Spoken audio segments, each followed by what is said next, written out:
In our last class, we have, out of these different colligative properties, we have already discussed the relative lowering of vapor pressure and how that relative lowering of vapor pressure is exactly equal to the mole fraction of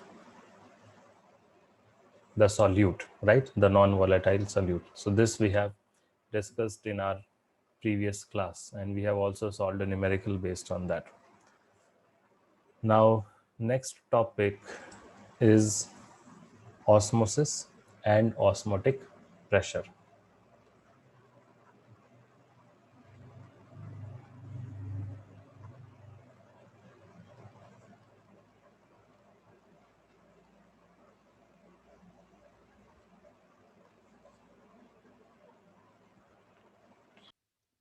Okay, so as you want this relative lowering of vapor pressure, that formula derivation.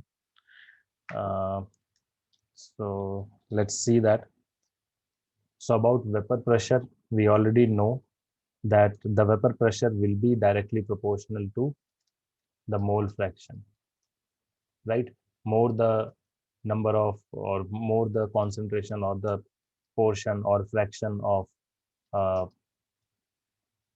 a particle or a component in the solution, more will be its concentration in the vapor phase, and that's why more will be its pressure. So this, and we actually know it because we have drawn the graph, we have plotted the graph, and we saw that it is a straight line. So that means it is directly proportional. The partial vapor pressure is directly proportional to the mole fraction, and it will be highest obviously when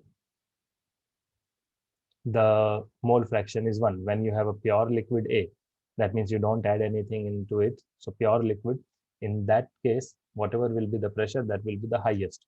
So once you add any impurities to a solution, to a liquid or to a solvent, what will happen is that those impurities or those the second component will also occupy some space in the, or some surface, or the topmost surface, and because evaporation is a surface phenomena, so the vapors of, for example, here in this case, vapors of A, which was supposed to be converted, right? So that conversion will be less, and that's why the vapor pressure will decrease. So whether you are adding a volatile impurity or volatile impurity, non-volatile impurity, it will always decrease the pressure, right? So we say that this is equals to some PA naught, which is the maximum pressure, into XA. So this is the basic formula which we already know. Okay, now we know that if you have a second component, say B, then PB will be equal to PB naught into XB, and we know that XB is equals to 1 minus XA, or XA is equals to 1 minus XB. So you can rewrite this total pressure. What will be the total pressure now? Total pressure will be equals to PA plus PB. So PA is PA naught XA, PB is PB naught XB, and there is a relation between XA and XB. Okay, so this XA, I can write it as 1 minus XB. So this becomes PA naught into 1 minus XB plus PB naught into XB. So if you, I mean, you can rewrite it as XB, that is mole fraction of B, that is solute, into PA naught plus PB naught, that is their individual topmost or the highest pressure. PB naught minus PA naught actually.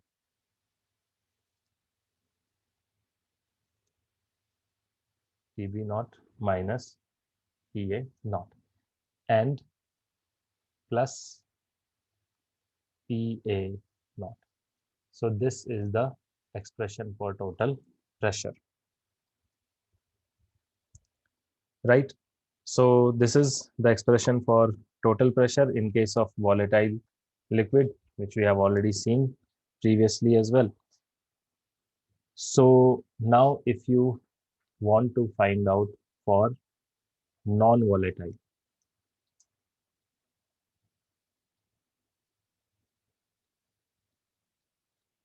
if the impurities which are added to the liquid, pure liquid, is non-volatile, then what will happen? Then this B, non-volatile, is what? Your solute, which is B. So this B is non-volatile. That means it is not going to evaporate and form vapors. So that means what? That means PB is always going to be 0. There won't be any PB. That means the total pressure, which is equals to PA plus PB. So total pressure means pressure of solution, which is individual pressure of, pressure of sum of individual pressures of these components. So now this will be equal to PA only, because PB is equals to 0. Why? Because B is not going to evaporate, because it is non-volatile. So that means PS is equals to PA, or simply PS is equals to PA, and PA is equals to what? PA is equals to XA into PA naught. So this is the case in non-volatile solutions, right? This is for volatile, where A and B both are volatile, so both will evaporate and both will have their individual pressure. But here the only A will have its pressure because B is not getting evaporated. Done. So from this, we can further write it as PS divided by PA naught is equal to XA. Okay, so PS is directly here also you can see that PS is directly, that is pressure of the total pressure of the solution, is directly proportional to the mole fraction of A. Mole fraction of A means mole fraction of solvent. Okay, now what is this mole fraction of A? This will be equals to number of moles of A divided by number of moles of A plus number of moles of B. So this means that number of moles, or simply XA, is equal to number of moles of, or these two can be equated now. So from these two expressions, right, the last two, 1 and 2, now what can we conclude? That this PS divided by PA naught, or simply PS, that is pressure of the solution, divided by P naught, that is maximum pressure of that solution, right, will be equal to what? Will be equal to the mole fraction, which is equals to Na divided by Nb plus Na, or Na plus Nb. Now we want to have relative lowering of vapor pressure. So relative lowering of vapor pressure means delta in vapor pressure divided by original vapor pressure. So what will be delta in vapor pressure? That will be nothing but P naught minus PS. So that divided by P, this is what we have to find. This is the lowering of vapor pressure and divided by the original pressure. This is what relative lowering of vapor pressure is. We already have the expression for PS divided by PA naught. We want P naught minus PS divided by PA naught, right? This is A, or whether you write it or not, it doesn't matter. It simply means of the pure liquid, the solvent. Okay, so you want to have relative lowering of vapor pressure. How can you get that? So you compare these two. This is what you want. This is what you already have. So how can you get that? So we will have to do 1 minus whatever is there on RHS is equals to 1 minus whatever is there on LHS.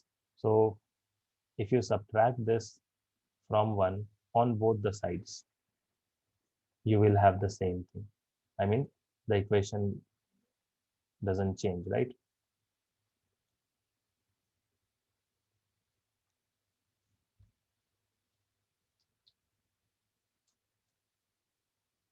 Okay, so what will it give now? This will be PA naught minus PS divided by PA naught, which is relative lowering of vapor pressure, and that is equals to Na plus Nb minus Na divided by Na plus Nb. And see this carefully, Na minus Na gone. So this is Nb divided by Na plus Nb, which is nothing but mole fraction of B. And that's why we conclude that this relative lowering of vapor pressure is equals to mole fraction of solute. B is solute. Obviously, this is the case when you have a non-volatile solvent, non-volatile solute.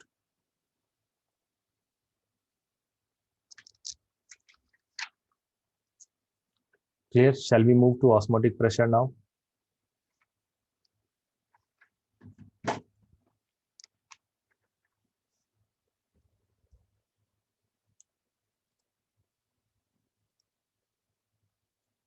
Okay. So next is osmosis or and osmotic pressure. So what is osmosis and what is osmotic pressure? We will see that now. There are two processes actually. One is called diffusion and another is called osmosis, and there is difference between that. Let me explain that with the help of a diagram.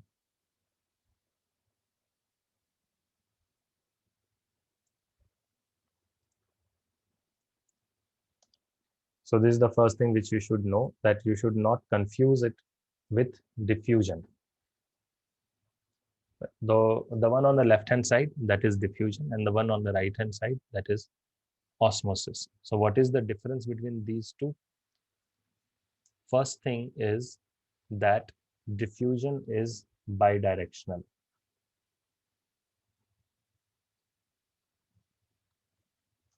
You can see it happens in both the directions, but osmosis is unidirectional.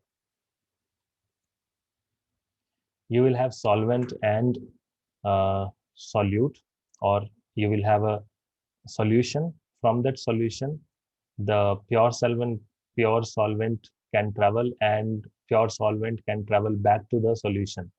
This is diffusion, right? So for example, if you drop one drop or two, three drops of ink in water, it diffuses in all the directions. That is diffusion. But what is osmosis? Say there is a semi-permeable membrane. Semi-permeable membrane means what? Semi means half. Permeable means which can be penetrated, or which through which things can pass, right? So it is half permeable or semi-permeable. That means it allows the things to move only in one direction. That is, either the solute will move from solution to solvent, or solvent will move from the pure state to the solution. Both won't happen. So here, as you can see, what is happening here, the solvent is allowed to come from the pure state, or from the pure solvent to the solution.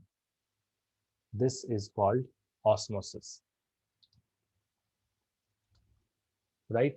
So osmosis is one directional, or one directional transfer of, or one directional movement of solvent or solute from solution to solvent, or solvent to solution, in one direction only, through a semi-permeable membrane. That is called osmosis, right? And the difference between osmosis and diffusion is very straightforward. Diffusion is bidirectional, while osmosis is unidirectional. It happens only in one direction. A better picture is here. So if you have a semi-permeable wall, semi-permeable membrane wall, right, as you can see here, in same container, then wherever there is high concentration, right? As you can see here, this is a concentrated solution and this is dilute solution. So wherever there is a high, or this semi-permeable membrane will allow only one of them to pass, either solute or solvent. So what you see here is the solvent is actually, generally it is the solvent which will be crossing the semi-permeable membrane, because its generally size of solvent molecules will be less as compared to the size of solute. So that's what is happening here. The solvent is, you can say, it is passing from one, because it will see, the thing is, it's not a live thing, right? These membranes, these are non-living things, so it has nothing, or there is no sense in it so that it can identify whether it is solute or solvent. It differentiates only based on the size. Second, it cannot even identify whether it is coming from the, I mean, say for example, if this is region 1 and this is region 2, there is no way this semi-permeable membrane can identify whether it has to allow from 2 to 1 or 1 to 2, right? So it allows both. As you can see here, both the directions it is allowed. That is, diffusion from right hand side to left hand side and left hand side to right hand side, both are taking place. But if you see, the right hand side is concentrated solution. Concentrated solution means the solute molecules will be more and solvent will be less, right? But dilute means solvent will be more and solute will be less. So when this diffusion happens, right, so it is obvious that when this is already diluted, that means the number of molecules of solvent are more on the right hand side. So that's why if solvent has to travel, more number of solvent molecules will travel from right hand side to left hand side. And that's what you actually see here. There is a rise, or the level of solution in this case is shown more on the left hand side. Why? Because more solvent has come from the right hand side to the left hand side. So there is a net transfer of these molecules from dilute solution to concentrated solution. So finally, osmosis, if I have to define, I'll say it is transfer or diffusion of solvent from where? From that area where it is in high quantity. So solvent is high means concentration of the solution is less. So movement of solvent from low concentration to high concentration. That is called, so that is the one thing. Through what? Through semi-permeable membrane.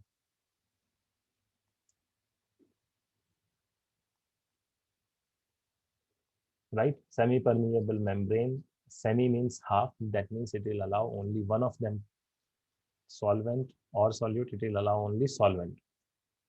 It doesn't mean that it will allow in only one direction. So it will take place in both the directions. But the effective transfer will be from lower concentration to higher concentration. So this entire process is called osmosis. So the net flow is like this. Net flow is from dilute to concentrate. Of what? Of solvent. So solvent travels from dilute to concentrated area.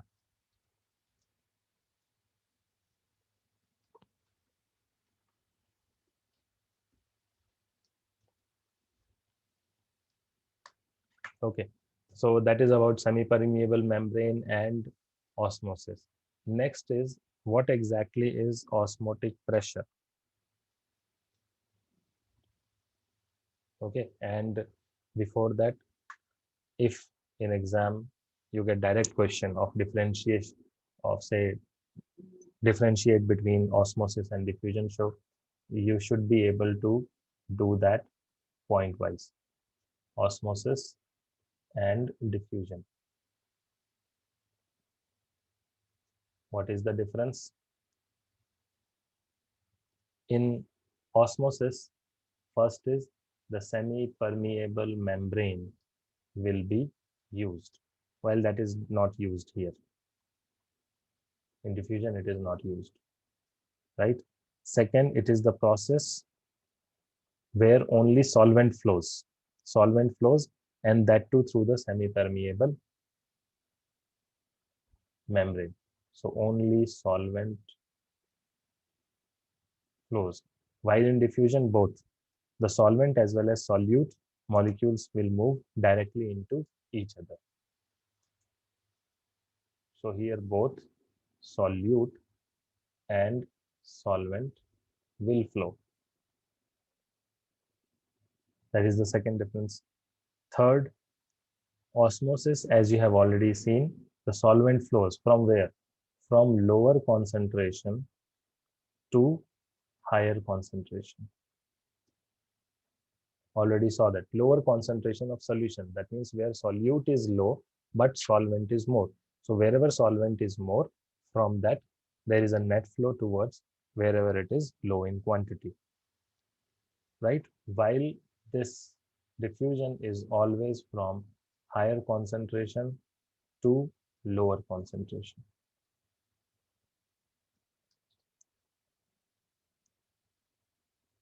Right? Fourth, osmosis you will observe only in liquid solution, right? Only in solutions, and that too liquid. While this diffusion you can observe even in gas. That doesn't mean that it is not observed in liquid. It is observed even in gases. So that is what diffusion is. So if there is a spray, right? Some spray or some deodorant or perfume sprayed in one portion of your room, you can smell it in the other end of the room as well. That is gas being diffused in gas. So that is diffusion. Second, or the last one, is how to stop it. So in order to stop the osmosis, what we are going to do, that is important to understand what is osmotic pressure. So first we'll try to understand that. When this osmosis is carried out in a closed container,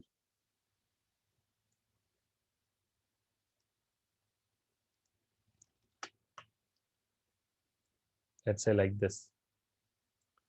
Closed container, why? So that you can apply pressure on it. So you can see there is a solution on the left hand side. So that solution, let's say it is having water and some other impurities, or it can be salt or any other thing. Now, when you apply pressure on this, normally what will happen, on the right hand side you have water, which is pure solvent. So because it is pure solvent, that means the concentration is very low. So that's why, as per uh, osmosis, what will happen, if this is a semi-permeable membrane, H2O will flow like this. H2O will flow like this. But if something is flowing in this side, what it will do is it will make it, or it will cause in rise in the level of this side, which we have seen earlier. So this level will start rising. Now if you do it in a closed container, you can now apply an external pressure. This external pressure will do what? We know that liquids are not compressible. So this will, if, at a particular value of this external pressure, this process of H2O, right, coming from the pure side to impure side will stop, right? So that is called critical pressure. So critical pressure is that pressure where the osmosis will stop. This is actually an external pressure which you are going to apply. So This process of osmosis can be stopped and even reversed by applying pressure on the solution with higher concentration. So if you see, this is the solution which is having higher concentration, you are applying an external pressure. If you keep on increasing pressure, it will stop, the osmosis will stop at an instant. And beyond that, if you increase the external pressure, the osmosis will go in the reverse direction. And that is exactly what reverse osmosis is. That is RO. That is the technology which you use in your RO filters. Exactly same thing happens there. There is a pump. That pump's work is to do what? To apply pressure on a container which contains the impure liquid or water, that is water with impurities. There is a semi-permeable membrane which you have to periodically change in your RO filters, that is SPM or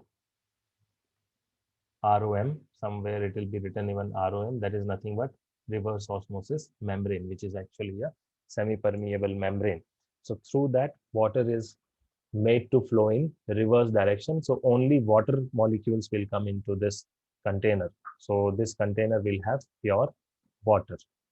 So that is the working of RO machines or reverse osmosis machine.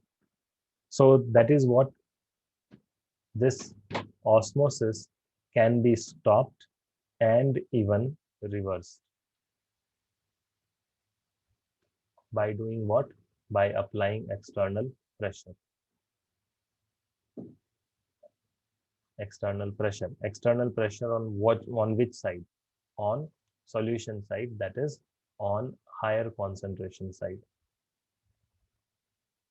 So generally water will flow from lower concentration to higher concentration, but during reverse osmosis, it will reverse its direction. It will flow from higher concentration to lower concentration. That is the special feature of osmosis. But this diffusion you cannot stop. And obviously, if you cannot stop it, you won't be able to even reverse, and you won't be able to even reverse it.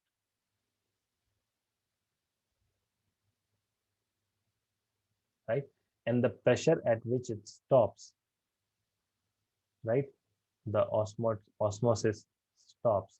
That pressure is equal or is called critical pressure.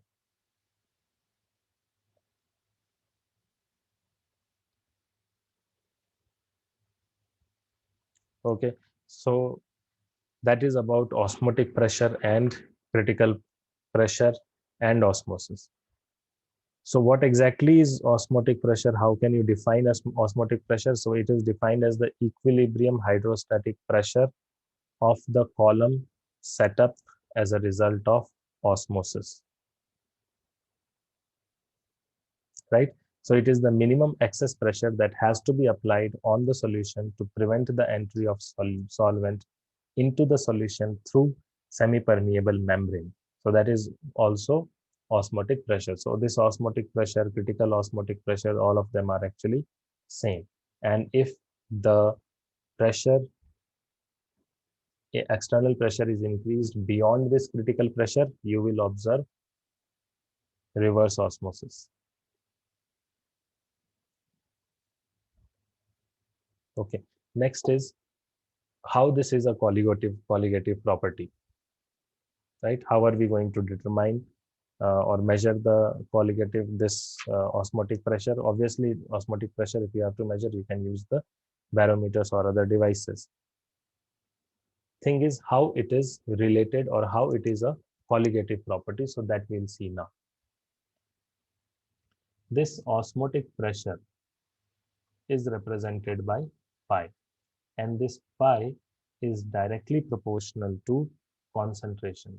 That means if the concentration of the solution is high, you will have to provide more pressure to stop the osmosis.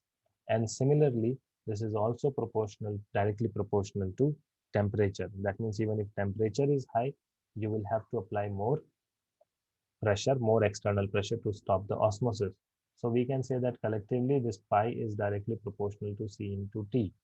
And to remove that proportionality sign and bring equality, we have a constant, we'll use a constant, and it is found that that constant is nothing but R.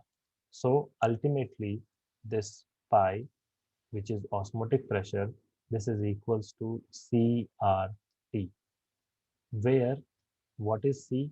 C is concentration. It can be in different terms. T is the temperature of that solution, and R is a constant, right? Don't confuse this R with the universal gas constant.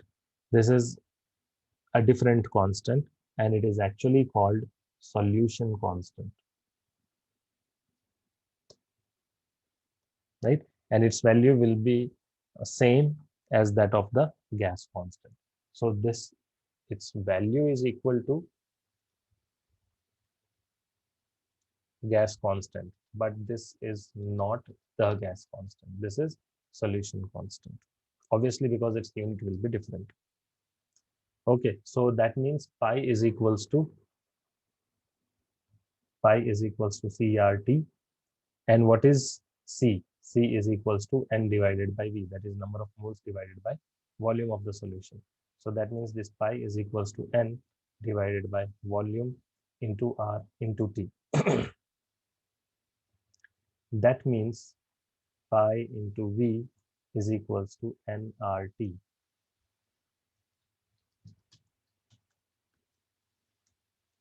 Right? This equation, pi V is equals to nRT, it is also called Van 't Hoff equation of dilute solution. This equation is also called Van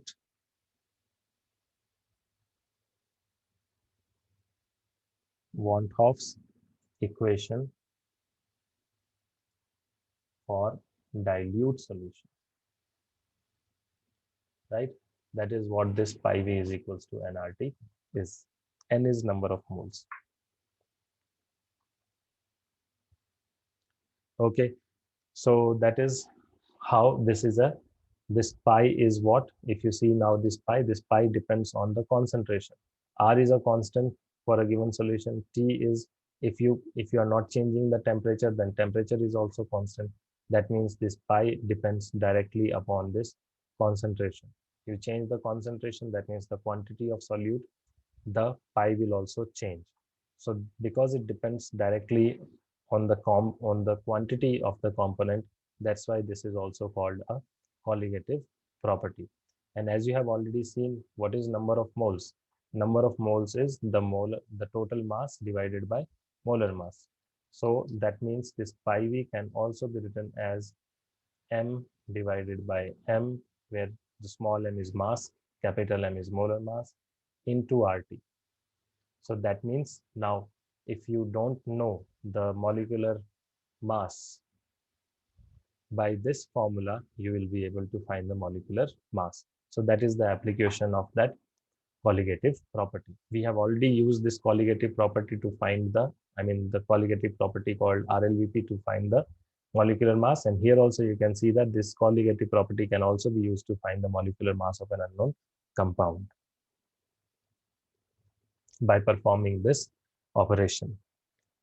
Okay, so that is about osmotic pressure and how it is a colligative property and how you can use it to find molecular mass. Now, from this equation, let's say pi is equals to CRT. So it is very clear that if two solutions have same value of C and T, they must have the same value of pi as well. So in other words, the solution of equimolar concentration at same temperature must have same osmotic pressure. Such solutions which have same osmotic pressure at same temperature and same concentration are called isotonic solutions. So this is again sometimes a very small answer type question. What is isotonic solution? So it is a solution which has same as osmotic pressure at same temperature. So they will be called isotonic solutions. The two isotonic solutions are also called isoosmotic because their osmotic pressure is same. Yes, R is same, 8.3